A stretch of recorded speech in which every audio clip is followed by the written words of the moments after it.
Hello viewers, এ পর্যায়ে আমরা এসইওর কিছু ব্যাপার-স্যাপার নিয়ে আলোচনা করব। তো দেখুন, এই যে এই ওয়েবসাইটে আমি অলরেডি 11টা রিভিউ আর্টিকেল পাবলিশ করেছি। চাইলে কিন্তু আমরা এখনই অ্যামাজনে গিয়ে অ্যাপ্লাই করতে পারবো, বাট তার আগে অন পেজ এসইওর কিছু কাজ করে নেব, যেন অ্যামাজন থেকে আমাদেরকে রিজেক্ট না করে, ডিরেক্ট যেন অ্যাপ্রুভ পাওয়া যায় এবং কোনো রকম ঝামেলা পোহাতে যেন না হয়। তো দেখুন, আমরা আজকে মেইনলি এসইও নিয়ে কথাবার্তা বলবো। এসইও কি? এসইও ফুল ফর্ম হচ্ছে সার্চ ইঞ্জিন অপটিমাইজেশন, অর্থাৎ সার্চ ইঞ্জিনের সাথে এই যে আমাদের ওয়েবসাইট বা এই আর্টিকেলগুলো, এগুলোকে পরিচয় করিয়ে দেওয়া, একটা লিঙ্ক করে দেওয়া, এর জন্য আমাদের এসইও করতে হবে। তো এসইও মেইনলি দুই প্রকার, অন পেজ এসইও এবং অফ পেজ এসইও।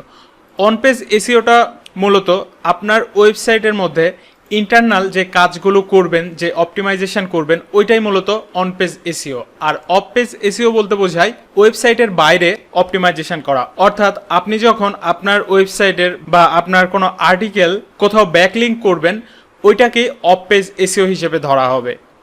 তো ফার্স্টে আমরা অন পেজ এসইওটা দেখব। এই অন পেজ এসইও এটা যদি আমরা ম্যানুয়ালি করতে যাই, বলা যায় আমাদের পক্ষে অসম্ভব ব্যাপার, কারণ আমরা এই বিষয়ে খুব বেশি এক্সপার্ট না। সো এর জন্য আমরা যেটা করতে পারি, ওয়ার্ডপ্রেসে খুব ভালো দুইটা প্লাগইন পাওয়া যায়, একটা হচ্ছে ইয়োস্ট এসইও এবং আরেকটা all in one SEO pack. এই দুইটা প্লাগইনের মাধ্যমে অন পেজ এসইও খুব সহজে এবং ইফেক্টিভলি করতে পারি। এই প্লাগইনগুলো ইউজ করে যদি আমরা অন পেজ এসইওর কাজটা সেরে নেই, আশা করা যায় অন পেজ এসইওর জন্য এক্সট্রা আর কোনো কিছু আপনাকে করতে হবে না। তো যাই হোক, এখন আমাদের মাথায় প্রশ্ন আসতে পারে যে আমরা কোনটা ইউজ করব, all in one SEO pack নাকি ইয়োস্ট এসইও।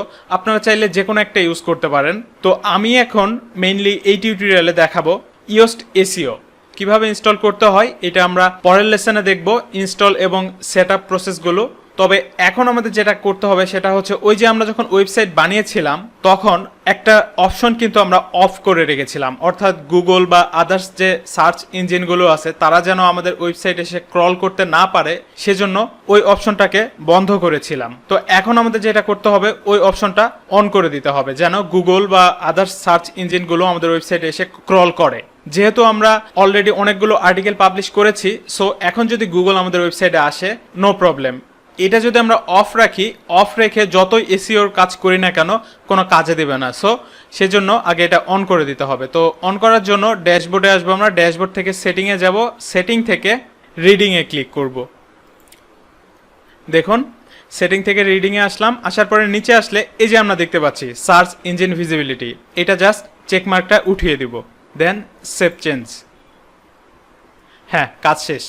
এখন গুগল আমাদের ওয়েবসাইটে আসতে পারবে, বা গুগলের মতো আরও যে সার্চ ইঞ্জিনগুলো আছে সেগুলো আমাদের ওয়েবসাইটে আসতে পারবে এবং এই আর্টিকেলগুলো তারা ক্রল করতে পারবে, রিড করতে পারবে এবং গুগলে ইন্ডেক্স করতে পারবে। তো এই লেসন এ পর্যন্তই রাখছি। এর পরের লেসনে আমরা ইয়োস্ট এসইও প্লাগইনটি ইনস্টল করব এবং ইনস্টল করার পরে কিভাবে প্লাগইনটি ফুললি সেট আপ করতে হয় সেই বিষয়গুলো দেখব। সবাই ভালো থাকবেন, ধন্যবাদ সবাইকে।